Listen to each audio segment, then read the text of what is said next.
يوم 4 أغسطس سنة 2026 داخل محكمة الجنايات بالقاهرة، سارة خليفة واقفة جوه قفص الاتهام قدام هيئة المحكمة وحواليها 27 متهم. وبعد شهور من التحقيقات والشهود والمرافعات، رئيس المحكمة بدأ ينطق بالقرار: إحالة أوراق سارة خليفة وعدد من المتهمين لفضيلة المفتي لأخذ الرأي الشرعي في تطبيق عقوبة الإعدام. بس السؤال هنا، إزاي واحدة المجتمع عارفها كسيدة أعمال ومنتجة ومقدمة برامج اسمها يتحول لواحدة من أكبر قضايا المخدرات في مصر؟ قضية فيها مواد مخدرة وخامات وصلت تقديراتها ل 750 كيلو، وأموال وعربيات وذهب وصل قيمتها لمليار 283 مليون جنيه. والأغرب إنك كل ما تنزل أعمق في حياة سارة خليفة تلاقي علامات الاستفهام بتزيد. السلام عليكم، أنا مصطفى عادل ودي قناة تسريب خفيف.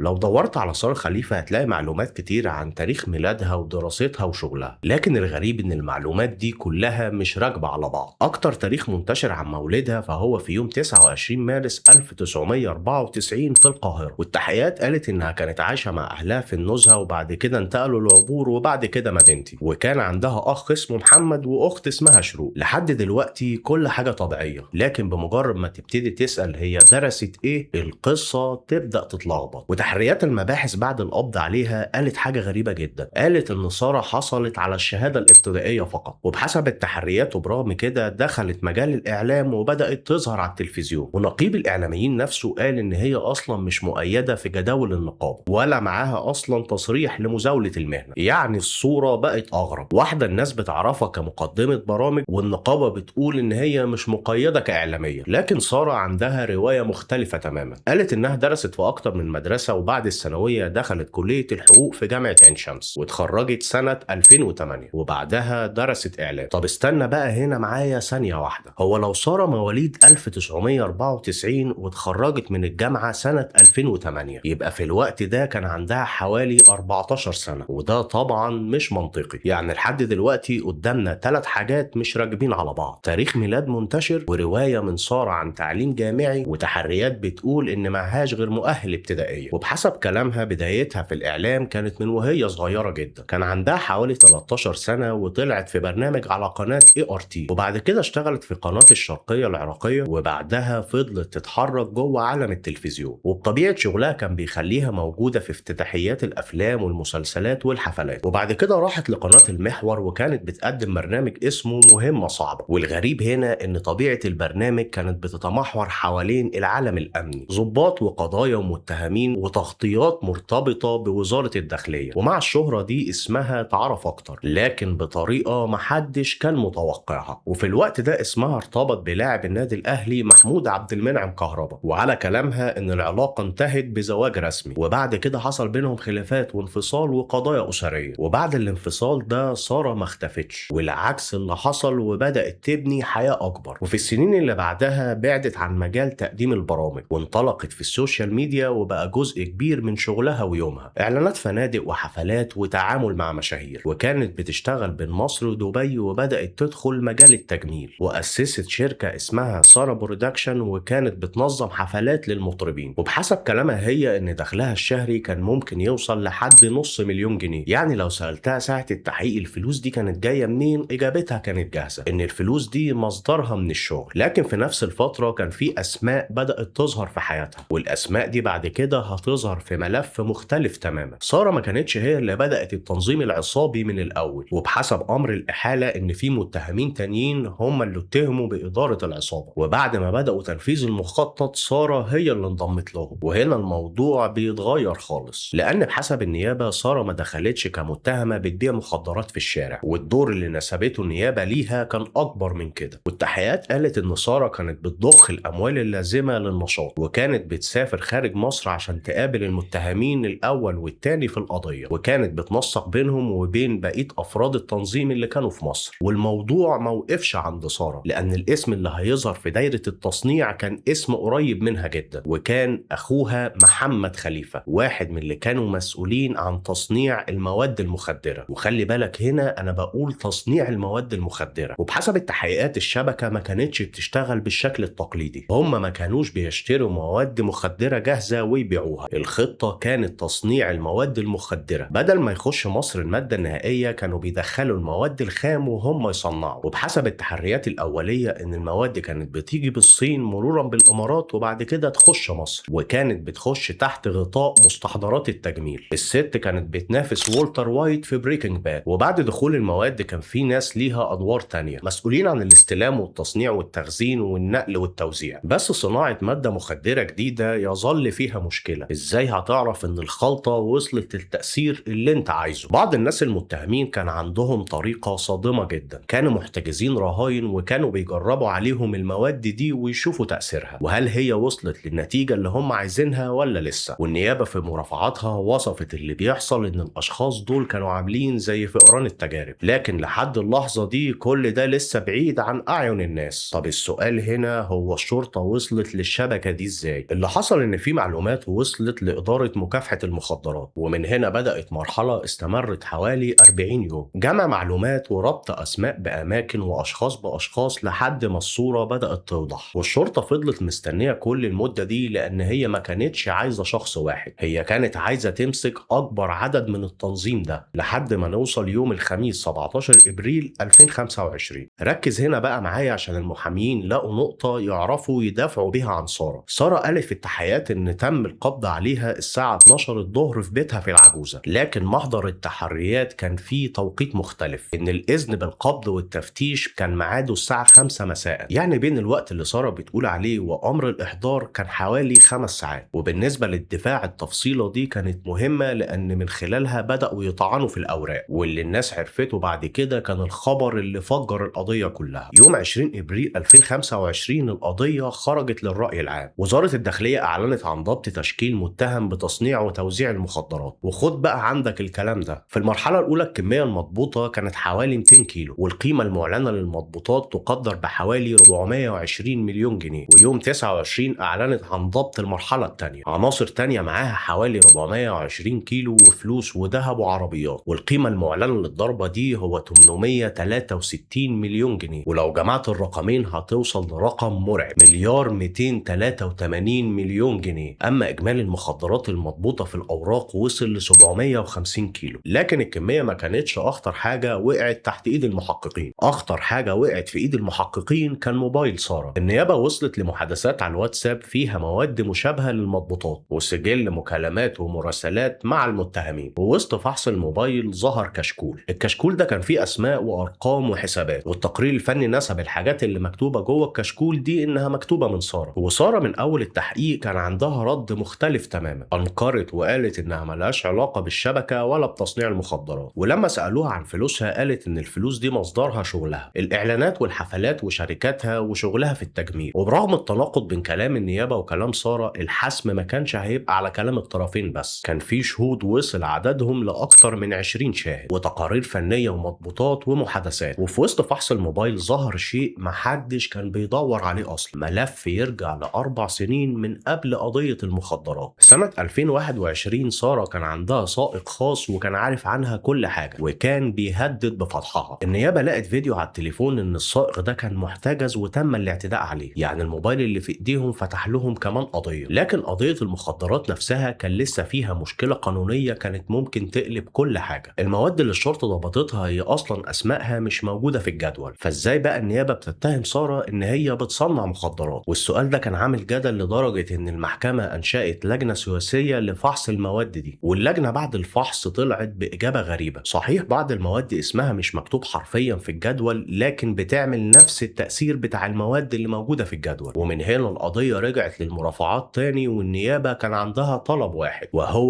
الإعدام شنقا. بس إزاي سارة يتحكم عليها بالإعدام وهي ما قتلتش حد؟ وخليني هنا أوضح لكم نقطة في القانون المصري، الإعدام مش مرتبط بقضايا القتل وبس، في حاجات تانية زي جلب المخدرات وتصنيعها والتمويل ليها ممكن يوديك لنفس الحكم. دي بالظبط التهم اللي اللي النيابة كانت موجهاها للمتهمين، ودفاع سارة حاول يهدم أكتر من جزء في القضية. إجراءات القبض وفحص الهواتف والكتابة المنسوبة ليها وتصنيف المواد في الجدول، وبناء عليه طلبت البراءة الكاملة. وبعد شهور من المرافعات القضية وصلت للمشهد اللي احنا بدأنا منه، المتهمين في المحكمة وسارة داخل قفص الاتهام. وبعد ما المحكمة سمعت كل حاجة وشافت التقارير أعلنت حكمها: إحالة أوراق سارة وعدد من المتهمين لمفتي الجمهورية للاطلاع على رأيه في عقوبة الإعدام. ويوم 5 سبتمبر 2026 هو يوم النطق بالحكم، وساعتها هنعرف الرحلة اللي ابتدت قدام الكاميرات هتنتهي بأقصى عقوبة ولا القضية لسه مخبية مفاجآت. وده كان تسريب خفي. ما تنسوش تعملوا لايك للحلقة وتكتبوا لي في الكومنتات ايه اكتر جزء صدمكم، واللي مش مشترك في القناة يشترك ويفعل زر الجرس عشان اللي جاي اخطر بكتير. سلام.